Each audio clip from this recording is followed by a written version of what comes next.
ইয়ারে যদি 50 লাখ বাদ যায়, এখানে 1,25,00,000 বাংলাদেশি মুসলমান আর রোহিঙ্গা বাদ যায়। ভারতবর্ষকে কখনোই মুসলমান মুক্ত করা যাবে না। হিন্দুদের বিধায়ক আছে, হিন্দুদের বিরোধী দলনেতা আছে, মুসলমানরা লড়াই করা জাতি। আমি দৃঢ়তার সঙ্গে বলছি, আজকে গোটা দেশ জুড়ে দলিতরা যেভাবে অত্যাচারিত হচ্ছে, মধ্যপ্রদেশের মতো দেশ রাজ্যে দলিতদের উপরে গায়ে পেশাব পর্যন্ত করে দেওয়া হচ্ছে, তারপরেও ওই বিজেপির বিধায়করা দলিতরা নিজেদেরকে ভগবান মনে করছেন। ভগবান মনে করুন, বিজেপির বিধায়কদের পা ধরে থাকুন, নরেন্দ্র মোদীদের পা ধরে থাকুন। মুসলমানদের আন্দোলন কিন্তু দেখেছেন, ওয়াকাফ নিয়ে আন্দোলন দেখেছেন। এভাবে গোটা দেশ জুড়ে মুসলমানরা কিন্তু লড়াই করবে। সমস্যায় দলিতরাই বেশি পড়বেন। স্বীকৃতিতে আক্ষেপ করে বলেছেন আমরা লোক দিই না। আমি এসে অবাক হই, কিছু মানুষ যারা মিটিংয়ে আসেন 5 মিনিট অন্তর বসেন, 5 মিনিটের মধ্যে তারা আবার চলে যান। কেউ দেখতে আসছেন, কেউ চলে যাচ্ছেন। আমাদের লোকগুলো দেখবেন সারা দিন রৌদ্রে বসে থাকবে। তাদেরকে যদি বলে হয় যে আপনারা কিন্তু আতিথেয়তা নেওয়ার জন্য আসেননি, আপনারা আন্দোলন করতে এসেছেন, আন্দোলন শেষ না হওয়া পর্যন্ত আন্দোলনের ময়দান থেকে উঠে যাওয়া যাবে না। এটা দলিত ভাইদের বোঝান, আদিবাসী ভাইদের বোঝান, যাদের জল জমি জঙ্গলের অধিকার কেড়ে নিতে চাইছে তাদের বোঝান। এই সভাটা যদি আমাদের হতো না, তাহলে আমি এখান থেকে আপনাদের দায়িত্ব দিতাম। যতগুলো সংগঠন এসেছেন আগামী সপ্তাহের বৃহস্পতিবারে আসুন। আমি এটা জাস্ট প্রস্তাব আকারে রাখছি, বলতাম যে শিয়ালদা থেকে 50 জন করে নিয়ে আসুন, শিয়ালদা থেকে মিছিল হবে, হয় রাজভবন অভিযান হবে, না হয় নির্বাচন কমিশনের দপ্তর ঘেরাও হবে। এর বিরুদ্ধে সোচ্চার হচ্ছে, সরব হচ্ছে, তখন তাদেরকে বেনাগরিক করার ষড়যন্ত্র করেন। আজকে বিজেপির কাছে সাম্প্রদায়িকতা ছাড়া একটা উন্নয়নমূলক ইস্যু তাদের কাছে নেই। তারা সবসময় প্রমাণ করতে চায় যে মুসলমান মুক্ত একটা ভারত দরকার। জেনে রাখবেন, অত্যন্ত দৃঢ়তার সঙ্গে বলে যাচ্ছি, ভারতবর্ষকে কখনোই মুসলমান মুক্ত করা যাবে না।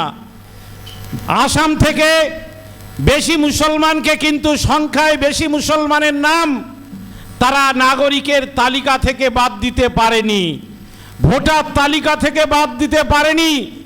অনেক চেষ্টা করেও কিন্তু বিহারে বেশি মুসলমানের নাম তারা বাদ দিতে পারেনি। যা দিয়েছে তার 90% কিন্তু অমুসলমানের নাম তারা বাদ দিয়েছে। ফলে আজকে যারা মনে করছেন যে আমরা শীত ঘুমে ঘুমাবো, আমরা হিন্দু ধর্ম পালন করি, জনগণনায় হিন্দু হিসাবে নিজেদের নাম লিখি, হিন্দু বলে পরিচয় দিই, হিন্দুদের বিধায়ক আছে, হিন্দুদের বিরোধী দলনেতা আছে, তারা আমাদের বন্ধু। তাদের পূর্বের কার্যকলাপগুলো দেখুন, তারা কিন্তু কখনো বন্ধু ছিল না এবং আজকেও তারা বন্ধু নয়। বন্ধু ওই সময়টুকু যতক্ষণ পর্যন্ত আপনার ভোটটা তারা পাবে, ততক্ষণ বন্ধু। আপনাদের মানুষের নাগরিকত্ব নিয়ে আমি ব্যক্তিগত পর্যায়ে বলুন, বড় সভায় বলুন বা ছোট সভায় বলুন, আমরা মুসলমানরা বিশ্বাস করেছি দেশ ভাগ হওয়ার কারণে যারা ওপার দেশ থেকে এসেছেন তাদের অবশ্যই নাগরিকত্ব দেওয়া দরকার। তাদের মধ্যে যারা আজও আসছেন তাদেরও নাগরিকত্ব দেওয়া দরকার। তাদের মধ্যে যাদের ভোটার তালিকায় নাম আছে তাদের নাম নিয়ে কোনো প্রশ্ন না করাই দরকার। কোনো প্রশ্ন করার অধিকার সরকারের নেই। 2014 সালে নরেন্দ্র মোদী ক্ষমতায় এসেছেন, 2029 সালে আপনি ক্ষমতায় থাকবেন কি থাকবেন না আপনি কিন্তু নিজেও জানেন না।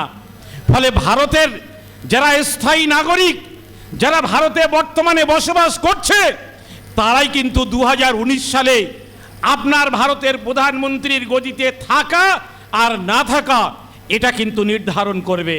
তাই যদি মনে করেন যে আপনি সাধারণ মানুষ, যাদের অন্ন বস্ত্র বাসস্থানের ব্যবস্থা করতে পারেননি, তাদের এই অন্যের লড়াই, তাদের রুজিরুটির লড়াই, এই লড়াইকে গৌণ করে দিয়ে আজকে ভোটার তালিকায় নাম রেখে দেওয়ার জন্যে তাদের ব্যস্ত করে রাখবেন। জেনে রাখবেন এই মানুষগুলো যদি ঐক্যবদ্ধ হয় তাহলে 2019 সালে আপনি কিন্তু দেশের প্রধানমন্ত্রী থাকবেন না, 2029 সালে নরেন্দ্র মোদী দেশের প্রধানমন্ত্রী থাকবেন না, 2029 সালে বিজেপি ক্ষমতায় থাকবে না। যারা মানুষের ভাত দিতে চায় না, সবসময় কিল মারতে চায়, মানুষের শান্তি দিতে চায় না, মানুষের অশান্তির মধ্যে বিরাজমান করে রাখতে চায়, তাদের বিরুদ্ধে আপনি হিন্দু হন আমি মুসলমান হই, এই লড়াই কিন্তু আমাদের ঐক্যবদ্ধভাবে করতে হবে। মুসলমানরা লড়াই করা জাতি, আমি দৃঢ়তার সঙ্গে বলছি। আজকে গোটা দেশ জুড়ে দলিতরা যেভাবে অত্যাচারিত হচ্ছে, মধ্যপ্রদেশের মতো দেশে রাজ্যে দলিতদের উপরে গায়ে পেশাব পর্যন্ত করে দেওয়া হচ্ছে, তারপরেও ওই বিজেপির বিধায়করাদেরকে দলিতরা নিজেদেরকে ভগবান মনে করছেন। ভগবান মনে করুন, বিজেপির বিধায়কদের পা ধরে থাকুন, নরেন্দ্র মোদীদের পা ধরে থাকুন। মুসলমানদের আন্দোলন কিন্তু দেখেছেন, ওয়াকাফ নিয়ে আন্দোলন দেখেছেন, এভাবে গোটা দেশ জুড়ে মুসলমানরা কিন্তু লড়াই করবে।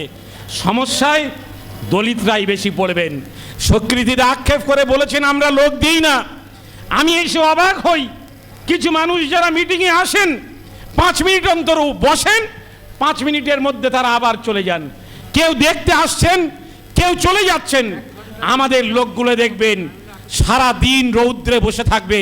তাদেরকে যদি বলে হয় যে আপনারা কিন্তু আতিথেয়তা নেওয়ার জন্য আসেননি, আপনারা আন্দোলন করতে এসেছেন, আন্দোলন শেষ না হওয়া পর্যন্ত আন্দোলনের ময়দান থেকে উঠে যাওয়া যাবে না।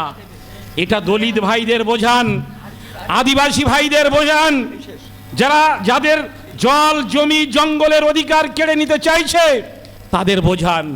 এই সভাটা যদি আমাদের হতো না, তাহলে আমি এখান থেকে আপনাদের দায়িত্ব দিতাম। যতগুলো সংগঠন এসেছেন আগামী সপ্তাহের বৃহস্পতিবারে আসুন। আমি এটা জাস্ট প্রস্তাব আকারে রাখছি, বলতাম যে শিয়ালদা থেকে 50 জন করে নিয়ে আসুন, শিয়ালদা থেকে মিছিল হবে, হয় রাজভবন অভিযান হবে, না হয় নির্বাচন কমিশনের দপ্তর ঘেরাও হবে। আমাদের এই লড়াই সংগ্রাম একটা জায়গা থেকে শুরু করতে হবে। দেখবেন সরকারের টনক নড়বে, প্রশাসনের টনক নড়বে, তারা আপনাদেরকে সালাম করতে বাধ্য হবে। যাদের তাই আন্দোলনই কিন্তু শেষ কথা বলবে। অনেক কষ্ট পেয়েছেন, দীর্ঘক্ষণ ধরে আপনারা এই সভায় অংশ নিয়েছেন।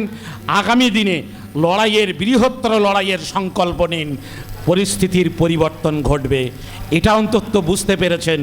বিজেপি আজ যাই হোক সাধারণ মানুষের বন্ধু নয়, হিন্দুদেরও বন্ধু নয়, মুসলমানেরও বন্ধু নয়।